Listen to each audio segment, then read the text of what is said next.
Welcome to the application season playbook, Idaho edition. This is part one. Okay, so the first thing you need to know about Idaho is there's two types of tags. There's general season tags and there's controlled draw tags for big game. General season tags can be purchased over the counter by non-residents for elk and deer and antelope.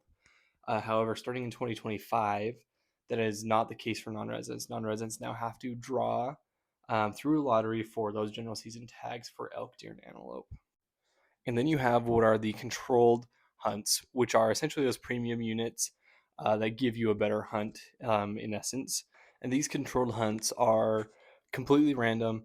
Just only depend. Your odds only depend on the number of people that are applying for that tag. Just to note that non-residents are only guaranteed up to 10% of the allocated tags, and it doesn't have to even be up to 10. It can be 0% of those tags. So that control draw happens for mountain goat, bighorn sheep, and moose, and then also for certain hunts for deer, elk, and antelope. Now, one thing to note is you can only apply for one of the limited or the once in a lifetime species like moose, goat, or sheep. And if you do apply for one of those, you cannot apply for any of the deer, elk, or antelope controlled hunts. If you don't apply for one of the once in a lifetime tags like moose, sheep, or goat, you can apply for all three deer, elk, and antelope controlled hunts. So if you're a non-resident applying for those controlled hunts for deer, elk, or antelope, really only you have to pay upfront $185 for the license cost, and then you have about an $18 controlled hunt application fee cost right there.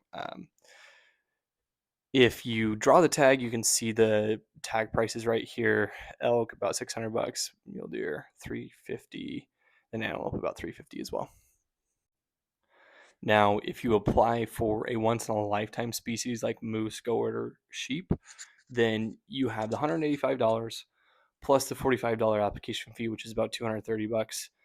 And then on top of that, you have the $2,626 tag fee you have to front, which will be refunded if you do not draw. However, you will not be refunded the cost of the license or the application fee. In part two, I'll go more in depth on the general season tags, which will have to go into application season December 1st for those. But the once in a lifetime controlled hunts you'll put in during the month of April.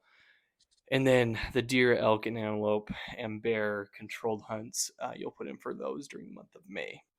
If you found this helpful, follow for part two. We're going to dive into strategies going forward because Idaho can be a very complicated state to apply for and to hunt.